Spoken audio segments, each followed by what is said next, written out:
இயற்கையான டேட்ஸ், பாதாம், பிஸ்தா, cash and honey கொண்டு தயாரிக்கப்பட்ட lion date nut bites. No compromise. உங்க சைடுலயும் எங்க சைடுலயும். GT Holidays, South India's #1 travel brand. Slate today, slate tomorrow. Next phase. Next is now.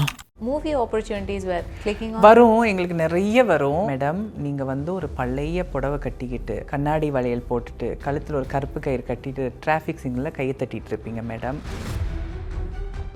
நாங்களே கோமாளியாக தானே பார்க்கப்படுறோம், அதானே காமெடியே. இவளுக்கு என்னடி வேற வேலை இல்லை, சும்மா காலங்காலத்தில் வந்துட்டாளுங்க வீடியோ போடுறது. எங்கள் சமுதாயமே எங்களை பேசுது. நான் அவங்க எல்லாட்டையும் சொல்கிற பதில் என்னென்னா, எனக்கு வந்து இன்றைக்கி நேற்று இந்த ஹேட் வரல. நான் பிறந்ததுலேருந்தே எல்லாருமே ஒரு விதமான ஒரு ஹேட்டை கக்கிட்டு தான் இருந்தாங்க என்கிட்ட. இது எனக்கு நிறைய பேர் இன்ஃப்ளூயன்சஸாக இருக்கிறவங்க நிறைய பேர் எனக்கு மெசேஜ் பண்ணி கேட்பாங்க. ப்ரைவேட் மெசேஜில் நிறைய பேர் வந்து திட்டி விட்டு போயிடுவாங்க. அனுஜாக்கா அண்ட் ஹர் லவ் ஹவுஸ். மாமா உள்ள நுழைஞ்சிக்கிட்டு எனக்கு சர்ப்ரைஸ் பண்ணுற ஒரு இடத்துக்கு கூப்பிட்டு போகிறாரு. பார்ப்போம். நீங்கள் ஏன் கல்யாணம் பண்ணல, நீங்கள் ஏன் தனியாக இருக்கீங்க, உங்களுக்குன்னு ஒரு துணை வேணாமா?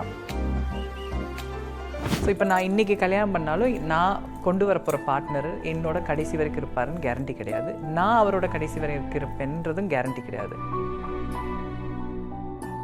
இன்னும் கொஞ்ச நாள் வெயிட் பண்ணிங்கன்னா அடுத்த மே வந்து திருப்பி மணப்பெண் அலங்காரம் பண்ணிட்டு. ட்ராமா எனக்கு ரொம்ப நாளாகவே இருந்தது தான், அது உண்மை தான். பட் நான் அந்த புக்கை எழுதும்போது திருப்பி அது ட்ரிகர் ஆச்சு. சைல்ட் செக்ஷுவல் அப்யூஸும் இருக்குது என் புக்கில். அது வரும், அதை நிறைய பேர் விமர்சிச்சும் இருக்காங்க. நான் ஓப்பனாக அதை எழுதிட்டேன்னு. பட் இப்போ இங்கேருந்து பாம்பேக்கு போனவங்க உருதுக்கு பஞ்சாபி என்னென்னமோ படித்த திருநங்கைலாம் உட்காந்துருக்காங்க. இங்கே இருக்காங்க இன்னும் கிட்டத்தட்ட இந்தியாவில் இருக்க அனைத்து மொழியும் பேசக்கூடியவங்க. அவங்களுக்கு எல்லா கல்ச்சருமே தெரியும். ஆனால் அவங்கள எல்லாரும் ஒரு கோமாளி மாதிரி கை தட்டுறவங்களா தான் பார்ப்பீங்க. என்னை பொறுத்த வரைக்கும் நான் இந்த வாழ்க்கை ஒரு துறவர வாழ்க்கை மாதிரி தான் நான் யோசிக்கிறேன். ஆக்சுவலி நாங்கள் வந்து அந்த காலத்தில் திருநங்கைகள் துறவர வாழ்க்கை தான் வாழ்ந்துட்டு இருந்தோம். எங்களுக்காக சொத்து இருக்காது. எதுக்கு என் மேலே இவ்வளோ அன்பை மக்கள் கொட்டுறாங்கன்ற அந்த கேள்வி எனக்கு இருந்துகிட்டே தான் இருக்கும். ஐபிசி மங்கை நேயர்களுக்கு வணக்கம். இன்னைக்கு நம்ம கூட வந்து வி ஹேவ் தனுஜா அக்கா ஆஃப்டர் அ லாங் வெயிட். நான் வந்து லாஸ்ட் டைம் வந்து உங்களை ஆன்லைன் இன்டர்வியூ பண்ணேன். மோர் தென் தட் உங்களை இன் பர்சன் எடுக்கணும்னு தான் ரொம்ப ஆசைப்பட்டேன். And today is the day I guess. வணக்கம். ஃபர்ஸ்ட் ஆஃப் ஆல் வணக்கம் நிக்கிதா. எப்படி இருக்கீங்க? நான் நல்லா இருக்கேன். நீங்கள் எப்படி இருக்கீங்க? நான் நல்லா இருக்கேன். அது திரும்ப இந்தியா வந்தது எப்படி இருக்குது? ரொம்ப சந்தோஷமாக இருக்குது. 4 வாரம் எப்படி முடிஞ்சிச்சுனே தெரில, ஸ்பீடாக போயிடுச்சு. And the love you receive from the people here, அது எப்படி இருக்குது உங்களுக்கு? அது ஓவர்வெல்மிங்காக இருக்குது. எனக்கு அங்கேயும் இதே மாதிரி தான் இருக்கும். இதே மாதிரி தான் அன்பு பாசம்லாம் இருக்கும். பட் இங்கே வந்து அதே அன்பு தான். எனக்கு அது எப்படி சொல்கிறேன்னு எனக்கு தெரியல. எனக்கு அங்கே அந்த அன்பு கிடைக்கும்போது நான் யோசிப்பேன், இது நான் டிசர்வ் பண்ண லவ்வான்னு. அதே மாதிரி இங்கே வரும்போது நான் என்ன நினைப்பேன், என்ன பண்ணி இவ்வளோ அன்பு எனக்கு வருது. அதே கொஷின் தான், சேம் கொஷின், மாறவே இல்லை. எனக்கு எப்போவும் இது நடக்கும்போதெல்லாம் யோசிப்பேன், எதுக்கு என் மேலே இவ்வளோ அன்பை மக்கள் கொட்டுறாங்கன்ற அந்த கேள்வி எனக்கு இருந்துகிட்டே தான் இருக்கும். What I like more is, உங்களுக்கு ஒரு ஹார்ஷான கமெண்ட் வருது. அது நான் பார்க்குறேன்னா நான் அதை எடுத்துக்கிற விதம் வேறையா இருக்கும். எனக்கு அது ரொம்ப வலிக்கும். இல்லைன்னா நான் அதை நினச்சி நான் அழுவேன். அந்த கமெண்ட்டை நான் ரொம்ப பர்சனலாக எடுத்துப்பேன். உங்களுக்கு வர கமெண்ட் எவ்வளோ ஹார்ஷாக இருந்தாலுமே அதை நீங்கள் ஒரு பாசிட்டிவ் ஆஸ்பெக்டில் ஒரு 2-3 ரிப்ளைஸ் நான் பார்த்துருந்தேன் இப்போ ரீசன்ட் டைமில் கூட. அதை நீங்கள் எப்படி எடுத்துக்கிறீங்கன்னே எனக்கு தெரியல. இது எனக்கு நிறைய பேர் இன்ஃப்ளூயன்சஸாக இருக்கிறவங்க நிறைய பேர் எனக்கு மெசேஜ் பண்ணி கேட்பாங்க. பெரும்பாலும் கேர்ள்ஸ் கேட்பாங்க. இந்த மாதிரி சோஷியல் மீடியாவில் வர ஹேட், அது கமெண்ட்ஸ் மட்டும் இல்லை, ப்ரைவேட் மெசேஜில் நிறைய பேர் வந்து திட்டி விட்டு போயிடுவாங்க. ஸோ இதை உங்களுக்கு இதை விட நிறைய வரும், நீங்கள் எப்படி இதை ஹேண்டில் பண்ணுறீங்கன்னு கேட்பாங்க. நான் அவங்க எல்லாட்டையும் சொல்கிற பதில் என்னென்னா, எனக்கு வந்து இன்றைக்கி நேற்று இந்த ஹேட் வரல. நான் பிறந்ததுலேருந்தே எல்லாருமே ஒரு விதமான ஒரு ஹேட்டை கக்கிட்டு தான் இருந்தாங்க என்கிட்ட. ஸோ இது எனக்கு ஆக்சுவலி பார்க்க போனால் இப்போ வர்றது எல்லாமே கொஞ்சம் தான். நான் என்னோட லைஃப் ஜேர்னியில் இதை விட நான் நிறைய ஹேட், நிறைய அபதூறான வார்த்தைகள், நிறைய ஒரு ஹார்ஷான சொல்லலாம் கேட்டிருக்கேன். ஸோ அதால் எனக்கு வந்து இது ஜஸ்ட் நத்திங் அப்படி தான் தோணுது. வென் யூ டாக் அபவுட் ஜேர்னியில் எனக்கு முதல்ல உங்ககிட்ட கேட்க வேண்டிய விஷயம் என்னென்னா, நீங்கள் என்னைக்காச்சும் உங்கள் பேரையே நீங்கள் கூகுள் சர்ச் பண்ணியிருக்கீங்களா? பண்ணி பார்த்துருக்கேன். ஃபர்ஸ்ட் எனக்கு ரொம்ப பார்த்ததுமே பிடிச்ச விஷயம், உங்களை சர்ச் பண்ணுறப்போ இன்ஃப்ளூயன்சர்னு வராது, ஆத்தர்னு வரும். அதை பார்க்குறப்போ உங்களுக்கு எப்படி இருந்துச்சு? பெருமையாக இருக்கும், ரொம்ப பெருமையாக இருக்கும். நான் கனவுல கூட நினைக்கல நான் ஒரு ஆத்தர் ஆவேன்னு நான் நினைக்கல. பட் பார்க்கும்போது ஒரு சந்தோஷம் தான், அது ஒரு பெருமையாக இருக்கும். Yes. And your book, your biography, அதில் நிறைய விஷயங்கள் இருந்திருக்கு. நிறைய பேர் அதை படிச்சிருக்காங்க. அதில் உங்கள் வாழ்க்கையாக இருக்கட்டும், நீங்கள் கடந்து வந்த பாதைகள், வழிகள், உங்களை வந்து ஏமாத்தினவங்களா இருக்கட்டும், இல்லைன்னா உங்களை கஷ்டப்படுத்தினவங்களா இருக்கட்டும், உங்களை ட்ராமடைஸ் பண்ணவங்க, எல்லாத்தையுமே நீங்கள் அதில் குறிப்பிட்டிருக்கீங்கல்ல.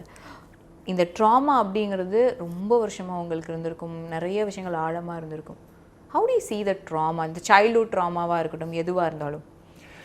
ட்ராமா எனக்கு ரொம்ப நாளாகவே இருந்தது தான், அது உண்மை தான். பட் நான் அந்த புக்கை எழுதும்போது திருப்பி அது ட்ரிகர் ஆச்சு.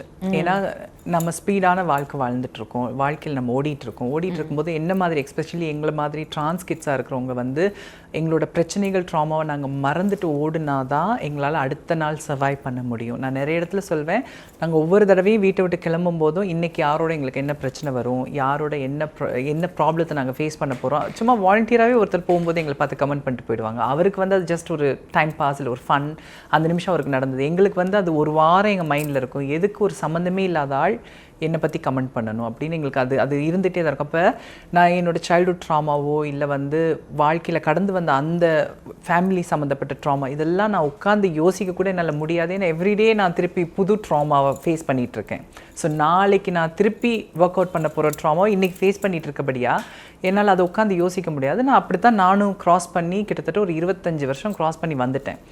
இந்த புக் எழுத உட்காரும்போது தான் நான் வந்து திருப்பி கோத்ரூ பண்ணணும். திருப்பி நான் 3 வயசுக்கு போகணும், 4 வயசுக்கு போகணுன்னு போகும்போது அதெல்லாம் திருப்பி நான் ஃபேஸ் பண்ணும்போது தான் அது என்னை கொஞ்சம் ட்ரிகர் பண்ணிச்சு. ஆஸ் யூஷுவல் நாங்கள் எங்கள் சமுதாயத்தில் நாங்கள் ஃபேஸ் பண்ண நிறைய விஷயம் இருக்குது. அதில் வந்து சைல்ட் செக்ஷுவல் அப்யூஸும் இருக்குது. ஸோ அதெல்லாம் நான் பற்றி ஓப்பனாக எழுதினேன். நான் ஏன் எழுதுனேன்னா இன்றைக்கு வரைக்குமே நம்ம அதை பார்த்துட்ருக்கோம். என் புக்கில் அது வரும், அதை நிறைய பேர் விமர்சிச்சும் இருக்காங்க. நான் ஓப்பனாக அதை எழுதிட்டேன்னு. பட் அது இன்றைக்கி கரண்ட் ப்ராப்ளமாக இருக்குது. அன்றைக்கி நான் எழுதும்போதே என்னை விமர்சித்தாங்க. இன்றைக்கு வரைக்குமே அது ஒரு கிட்டுக்கு நடக்குதுன்னா அது நம்ம பேச வேண்டிய ப்ராப்ளம் தான். ஸோ அதெல்லாம் எழுதும்போது அது உண்மையாகவே தாக்குச்சு அந்த விஷயம். ஆனால் அதுக்கு ஆஸ் யூஷுவல் நம்ம சமுதாயத்தில் தீர்வும் கிடையாது, தெரப்பியும் கிடையாது. அந்த மாதிரி ஒரு மனுஷன் ஒரு ட்ராமாலேயோ இல்லை பிரச்சனையிலோ மாட்டியிருந்தால் அவங்க அதுலேருந்து மீண்டு வர்றதுக்கு சொல்யூஷன் சொல்கிறது கூட எல்டர்ஸே கிடையாது. ஸோ நம்ம தான் தேடணும். ஸோ நான் அன்ஃபார்ச்சுனேட்லி அந்த ஜென்ரேஷனாக இருந்துட்டேன். ஸோ இந்த மாதிரி ஒரு பிரச்சனைக்கு தீர்வை தேட வேண்டிய இது என் கையில் தான் இருந்துச்சு. ஸோ நான் என்ன பண்ணேன், நான் ரிசர்ச் பண்ணேன், இதை சம்மந்தமாக பேசக்கூடியவங்களோட நான் கனெக்ட் பண்ணேன். அப்படி தான் நான் எனக்கான தெரப்பியை நான் கொடுத்துக்கிட்டேன். உங்களை டிமோட்டிவேட் பண்ணுற விஷயமா இல்லைனா உங்களை டவுன் ஆக்குற விஷயம் ஏதோ ஒன்று இருக்கா? டவுன் ஆக்குற விஷயம்னு சொன்னால் இந்த சொசைட்டி தான் மோஸ்ட்லி எனக்கு. ஏன்னா சொசைட்டியில் ஒரு ப்ரெஷர் ஒன்று இருக்குது, இப்படி தான் இருக்கணும், ஒரு மனுஷன் இப்படி தான் வாழணும். அந்த ப்ரெஷரை ஏமேலையும் போட ட்ரை பண்ணுவாங்க. ஃபார் எக்ஸாம்பிள் நம்ம சொத்து சேர்க்கணும்னு சொல்லுவாங்க. என்னை பொறுத்த வரைக்கும் நான் இந்த வாழ்க்கையை ஒரு துறவர வாழ்க்கை மாதிரி தான் நான் யோசிக்கிறேன். ஆக்சுவலி நாங்கள் வந்து அந்த காலத்தில் திருநங்கைகள் துறவர வாழ்க்கை தான் வாழ்ந்துட்டு இருந்தோம். எங்களுக்காக சொத்து இருக்காது, எங்களுக்கான பணத்தை தேடி நாங்கள் ஓட மாட்டோம். நாங்கள் சேர்க்குறத அப்படியே விட்டுட்டு போயிடுவோம், அடுத்த ஜென்ரேஷன் வந்து அதை அனுபவிப்பாங்க. இப்போ தான் எல்லோரும் இண்டிவிஜுவலாக வாழ ஆரம்பிச்சிட்டோம். ஸோ என்ன ஆகுதுன்னா என்னையும் அந்த ப்ரெஷருக்குள்ளே தள்ளுறாங்க. நீ வீடு வாங்கிட்டியா, எத்தனை கிலோ நகை வச்சுருக்க, இந்த ப்ரெஷர் வரும்போது எனக்கு அது உண்மையாகவே என்ன டவுனாக தான் ஆகும். ஏன்னா நான் அதை தேடி ஓடுற ஆள் கிடையாது. என்ன கேட்டிங்கன்னா நான் நாளைக்கு இறந்து போயிட்டேன்னா யார் வேணாலும் அதை அனுபவிச்சுட்டு போகலாம். ஸோ அதுக்கு நான் ஏன் ஓடணும்? ஸோ அந்த இதுக்குள்ளே நான் போகும்போது அகெயின் இந்த லைஃபுக்கு வா, வீடு வாங்கு, காரை வாங்கு, நகை சேரு, இந்த எனக்கு ப்ரெஷர் தான். அப்புறம் இன்னொரு கூட்டம் இருக்கும், அழகாக இருக்கணும், நம்ம அந்த அழகை மெயின்டைன் பண்ணணும். அதில் கொஞ்சம் டவுன் ஆனால் கூட என்ன நீங்கள் முன்ன மாதிரி இல்லை, அதுவும் என்ன ஒரு டவுன் ஆக்குற ப்ரெஷர். ஏன்னா அகெயின் அது அந்த இதுலேயே இருப்போம் நம்ம. அது ஒன்று இருக்குது. இன்னொன்று வந்து கல்யாணம். நீங்கள் ஏன் கல்யாணம் பண்ணல, நீங்கள் ஏன் தனியாக இருக்கீங்க, உங்களுக்குன்னு ஒரு துணை வேணாமா? அப்போ நான் சொல்வேன், நான் தனியாக இருக்கேன், நல்லா இப்போ ரொம்ப நல்லா இருக்குமா, 50 வயசு ஆகும்போது உனக்கு அந்த கஷ்டம் தெரியும். நான் மெடிக்கல் ஃபீல்டில் இருக்கேன், என்கிட்ட வர்ற பேஷண்ட்ஸ் வருவாங்க, ஒரு 60 வயசு பேஷண்ட் என்கிட்ட வருவாங்க. சம்டைம்ஸ் பேசும்போது சொல்லுவாங்க, இப்போ தான் என் கணவர் இறந்து போனார், 30 வருஷம் நான் அவரோட வாழ்ந்தேன்னுவாங்க. ஸோ அவங்க கனவுல கூட நினச்சிருக்க மாட்டாங்க 20 வயசில் கல்யாணம் பண்ண கணவர் அவங்களுக்கு 60 வரும்போது போயிடுவாருன்னு. ஸோ இனிமேல் அவங்க வாழ போகிற வாழ்க்கையை தனியாக தான் வாழ போகிறாங்க. அப்போ என்ன கேரண்டி இருக்குது? ஸோ இப்போ நான் இன்றைக்கி கல்யாணம் பண்ணாலும் நான் கொண்டு வர போகிற பார்ட்னர் என்னோட கடைசி வரைக்கும் இருப்பாருன்னு கேரண்டி கிடையாது. நான் அவரோட கடைசி வரைக்கும் இருப்பேன்றதும் கேரண்டி கிடையாது. அப்போ ஏன் எல்லோரும் இந்த கான்செப்டுக்குள்ளே தள்ளிக்கிட்டே இருக்காங்கன்றது எனக்கும் அது ஒரு ப்ரெஷர் தான். தட்ஸ் நம்ம ஒவ்வொருத்தவங்களோட ப்ரிஃபரன்ஸ். அப்படி எனக்கு எப்படி இருக்கணுமோ நான் அப்படி இருக்கேன், உங்களுக்கு எப்படி இருக்கணுமோ அப்படிங்கிறது ஒரு ப்ரிஃபரன்ஸாக இருக்கும். அண்ட் நீங்கள் கல்யாணத்தை பற்றி பேசினதுனாலே நான் கேட்குறேன், லாஸ்ட் டைம் நீங்கள் வந்து எங்களுக்கு வந்து மாமா இருக்காரு, நான் அதை வந்து எனக்கு வர்றப்போ நான் சொல்கிறேன்னு சொல்லியிருந்தீங்க. அண்ட் தென் பிக்சர்ஸுமே ஸ்டோரிஸ் எல்லாம் போட்டிருந்தீங்க. அக்கா, தனுஜா அக்கா and her love, how is it? நல்லா போயிட்டுருக்கு, அது பாட்டில் அமைதியாக போயிட்டுருக்கு. நான் எந்த ஹோப்பும் வைக்கல, எந்த வித பிளானும் எனக்கு இல்லை. ஸோ அது பாட்டில் அப்படி அமைதியாக போயிட்டுருக்கு. எஸ், ஏன்னா அந்த லவ் இப்போ நீங்கள் கல்யாணத்தை பற்றி சொல்கிறப்போ அந்த லவ்வோடவே இருந்துருமா, அது முடிஞ்சிருமா, இல்லை அந்த கல்யாணம் நோக்கி போகுமா? எப்போ நாங்கள் அந்த ஃபோட்டோஷூட் மாதிரி ஒரு விஷயங்கள் நாங்கள் பார்க்கலாம்? ஃபோட்டோஷூட் இப்பயே ஒரு ஷூட் முடிச்சுட்டு தான் வந்திருக்கேன். இருக்கணுமே. இப்பயே ஒரு ஷூட் முடிச்சு தான் வந்திருக்கேன். இதுக்கு முன்னாடி ஒரு ஷூட் பண்ணேன், அதை பாருங்க. அந்த இதில் மணக்கோலத்தில் அழகாக இருப்பேன். இதுக்கு முன்னாடி ஏப்ரல் மாலையெல்லாம் கையில் வச்சுட்டு ஒரு ஷூட் பண்ணேன், அதுவும் திருமண கோலம் தான். இன்னும் கொஞ்ச நாள் வெயிட் பண்ணிங்கன்னா அடுத்த மே வந்து திருப்பி மணப்பெண் அலங்காரம் பண்ணிட்டு விழுப்புரத்துக்கு போவேன். ஆமா, இந்த வருஷம் நீங்க வந்துட்டு 2025ஓட இது வந்து நீங்க மிஸ் பண்ணிட்டீங்க. இந்த வருஷம் மிஸ் பண்ணிட்டேன். ஆமா, நீங்க சோஷியல் மீடியால இவ்வளோ இருக்கிறப்போ மூவி ஆப்பர்ச்சுனிட்டிஸ் வரும், எங்களுக்கு நிறைய வரும். டைரக்டர்ஸ்க்கு நாங்கள் சொல்லணும் எப்படி வரும்னா, மேடம் நீங்கள் வந்து ஒரு பழைய புடவை கட்டிக்கிட்டு கண்ணாடி வளையல் போட்டுட்டு கழுத்தில் ஒரு கருப்பு கயிறு கட்டிட்டு டிராஃபிக் சிக்னலில் கையை தட்டிட்டு இருப்பீங்க மேடம், அப்போ ஹீரோ வந்து உங்களை காப்பாற்றுவார். இந்த மாதிரி தான் வரும் எங்களுக்கு. ஓகே ஓகே, இதே ஒரு திருநங்கையை வச்சு ஒரு நல்ல மெயின் கேரக்டர், காஞ்சனா படத்தில் வந்த மாதிரி ஒரு மெயின் அந்த அந்த படத்தோட ஆங்கரே அந்த கேரக்டர் தான். நங்கூரம் மாதிரி ஒரு கேரக்டர் இருக்குன்னு வைங்க, அது வந்து ஒரு ஹீரோட்ட போயிடும். அங்கே போய் சார் நீங்கள் வந்து இந்த இனத்தையே ரசிக்க போகிறீங்க சார், நீங்கள் சேலை கட்டிட்டு வருவீங்க சார், நீங்கள் தான் படத்தோட செகண்ட் ஹாஃப் ஃபுல்லாக நீங்கள் தான் சார். எங்களுக்கு அப்படியே உள்டாவா மேடம் நீங்கள் வந்து கிழிஞ்ச புடவை கட்டிட்டு கையை தட்டிட்டு ரோட்டில் நடப்பீங்க மேடம். ஸோ உண்மையான ஒரு ரியல் திருநங்கையை கொண்டு வந்து இவங்க வந்து இந்த மாதிரி கேரக்டர்ஸ் எல்லாம் காட்டுறாங்க. படத்தில் வெயிட்டான கேரக்டர் வர வெயிட்டான திருநங்கை கேரக்டர் வருதுன்னா சேர்ட்டு போயிடும். ஸோ இந்த அரசியலுக்குள்ளே எங்களுக்கு வர இஷ்டம் இல்லை.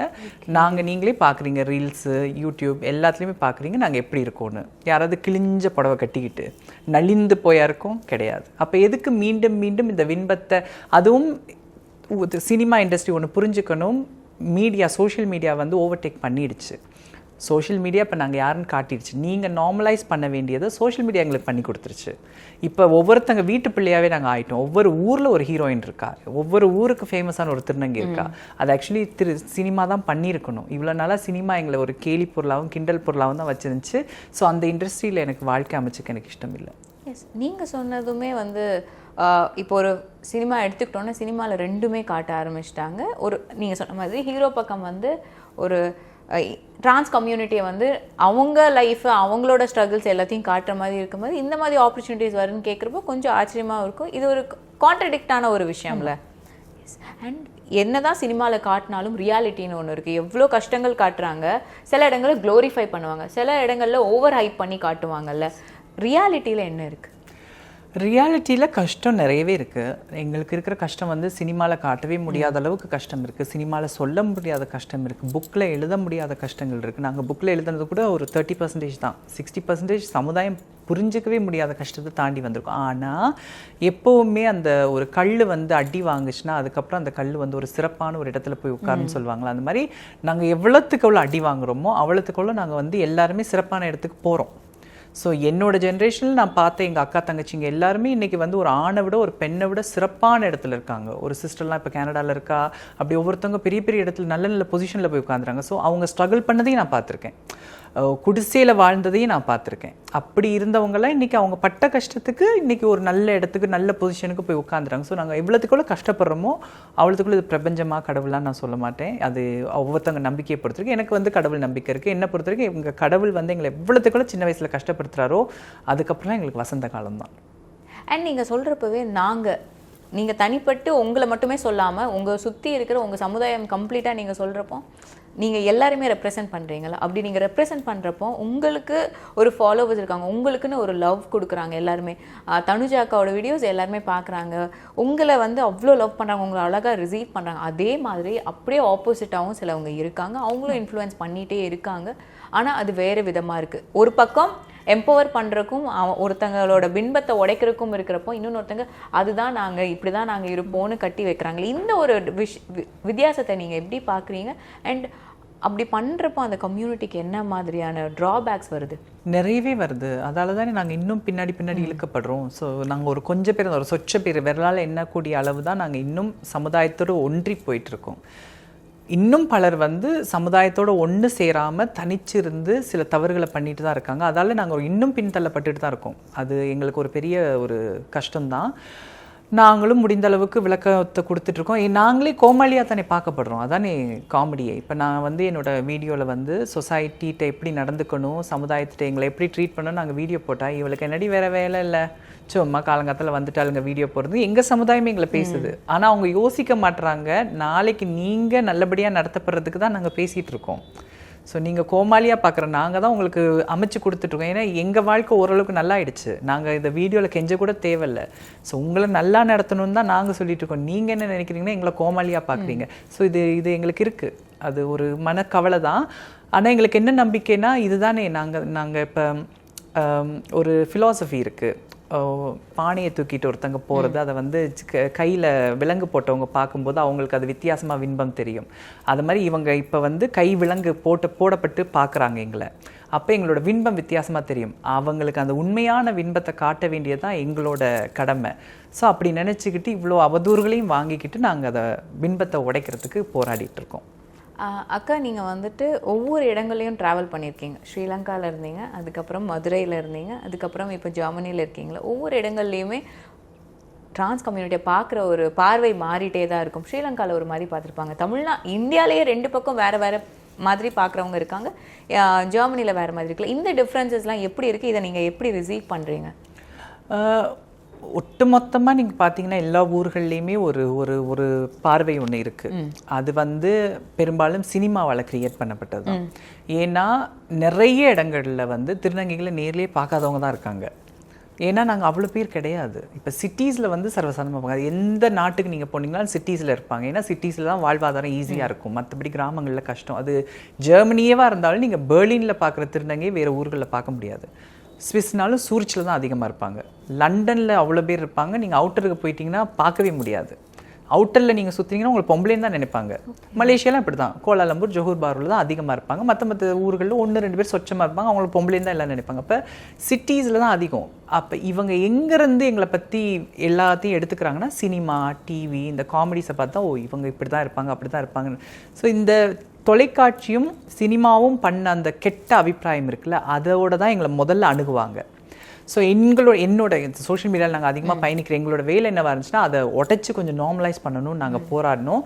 இப்போ ஓரளவுக்கு நார்மலைஸ் ஆகிடுச்சு. இப்போ வந்து எனக்கு இப்போ என்கிட்ட அப்படி நடந்துக்கிறாங்கன்னு தெரியல. பெரும்பாலும் நான் பார்த்த அளவில் வந்து ரொம்ப பாசமாக இருக்காங்க மக்கள், ரொம்ப புரிதலோடு இருக்காங்க. எங்களை பார்க்கும்போதே எங்கள் வீடியோஸில் வர்றவங்களே நலம் விசாரிப்பாங்க. அந்த பொண்ணு நல்லா இருக்காளா, இந்த பொண்ணு நல்லா இருக்கா, எங்களை கேட்பாங்க.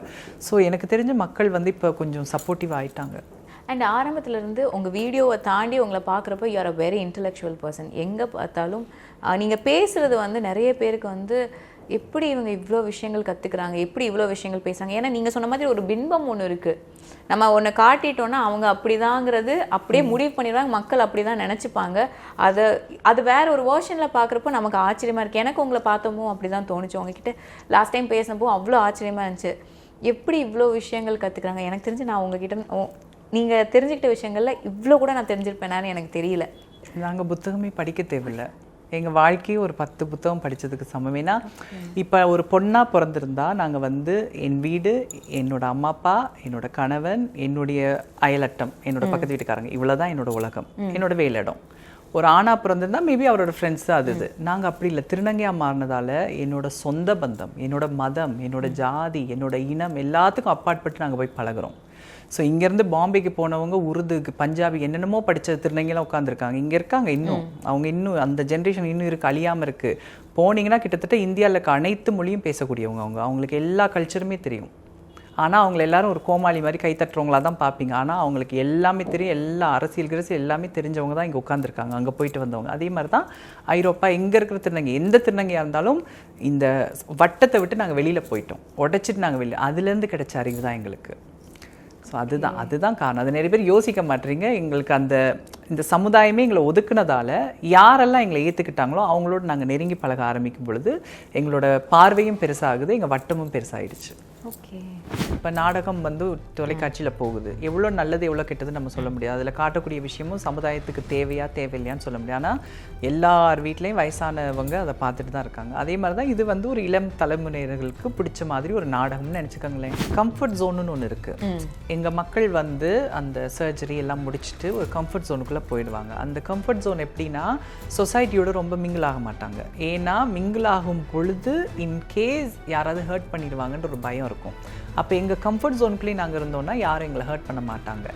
நான் யார், நான் என்ன, ஒரு மனுஷன் 20 வயசில் யோசிக்க வேண்டியதெல்லாம் நாங்கள் 10லேருந்து 15க்குள்ளே யோசிக்கணும். நான் யார், நான் என்ன, நான் கல்யாணம் பண்ணுமா, நான் குடும்பத்தை ஒரு கௌரவத்தை காப்பாற்றணுமா, என்ன பண்ண போகிறேன், உயிரோடு இருக்கணுமா, சாகணுமா, இதெல்லாம் ஓடும். இதையும் எனக்கு திருப்பி எக்ஸ்பீரியன்ஸ் பண்ண ஆசை இல்லை. இயற்கையான டேட்ஸ், பாதாம், பிஸ்தா, கேஷு அண்ட் ஹனி கொண்டு தயாரிக்கப்பட்ட lion date nut bites. No compromise. உங்க சைடுலயும் எங்க சைடுலயும். GT Holidays, South India's #1 travel brand. Slate today, slate tomorrow. Next phase. Next is now.